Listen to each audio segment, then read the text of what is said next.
IELTS speaking വളരെ easy ആക്കാൻ ഈ പറയുന്ന 4 കാര്യങ്ങൾ ഫോളോ ചെയ്താൽ മതി. അപ്പോൾ അത് ഏതൊക്കെയാണെന്നല്ലേ നോക്കാം. Tip 1, always give an answer.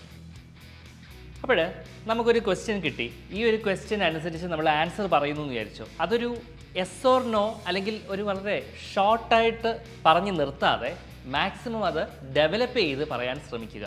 ഒരു ആൻസർ പറയുമ്പോൾ talk as much as you can in a confident and fluent manor.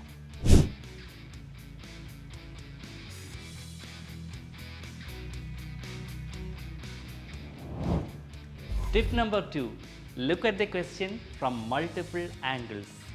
ഒരു ക്വസ്റ്റ്യൻ കിട്ടുമ്പോൾ അതിനെ മൾട്ടിപ്പിൾ ആംഗിൾസിലൂടെ നോക്കിക്കാണുക. എന്നാൽ മാത്രമേ നിങ്ങളുടെ ആൻസർ എല്ലാ ഏരിയയും കവറപ്പ് ചെയ്യാൻ സാധിക്കൂ. അപ്പോൾ അത് ഒന്ന് ഓർത്ത് വെച്ചോളൂ. Tip number 3, learn different question types. ഒരു ക്വസ്റ്റ്യൻ്റെ ഏതൊക്കെ തരങ്ങളുണ്ട്, എന്തൊക്കെ രീതിയിൽ ചോദിക്കാം, ഇതൊക്കെ ഒന്ന് മനസ്സിലാക്കി വെച്ചാൽ നമ്മുടെ സ്പീക്കിംഗ് കുറച്ചുകൂടെ ഈസിയാക്കി മാറ്റാം. പിന്നെ ആൻസേഴ്സ് ഒരിക്കലും മെമ്മറൈസ് ചെയ്യാൻ ശ്രമിക്കരുത്. അത് പ്രത്യേകം ഓർത്ത് വെച്ചോളൂ കേട്ടോ. 4th tip, practice makes a man perfect എന്നാണല്ലോ. അപ്പോൾ മാക്സിമം IELTSന് ഏതൊക്കെ ടൈപ്പ് ടോപ്പിക്സ് ഉണ്ടോ അതെല്ലാം ഒന്ന് കവർ ചെയ്താൽ നന്നാവും. മാക്സിമം നമ്മളങ്ങനെ പ്രാക്ടീസ് ചെയ്തുകൊണ്ടേ ഇരിക്കുക. ഈ ഒരു ആക്സെൻറ്റിനെ പറ്റി എനിക്ക് എൻ്റെ ആക്സെൻറ്റ് കറക്റ്റ് ആണോ എന്നുള്ളതൊന്നും നിങ്ങൾ മൈൻഡ് ചെയ്യേണ്ട.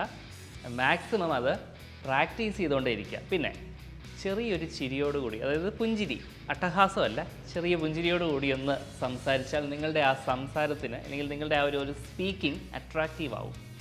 മറക്കണ്ട. അപ്പോൾ ഇന്ന് ഈ പറഞ്ഞ 4 ടിപ്സും ഫോളോ ചെയ്താൽ നിങ്ങളുടെ സ്പീക്കിംഗ് വളരെയധികം ഈസിയാക്കാം, ഇഫക്റ്റീവ് ആക്കാം. അപ്പോൾ ഇങ്ങനെയുള്ള ടിപ്സും ട്രിക്സും ഒക്കെ നമ്മുടെ ടിജൂസ് അക്കാഡമിയുടെ പേജിലുണ്ട്. മറക്കാതെ ഫോളോ ചെയ്യുക, കാണുക. ഉറപ്പാണ് വിജയം. ഫ്ലൈ ഹൈ വിത്ത് ടിജൂസ് അക്കാഡമി.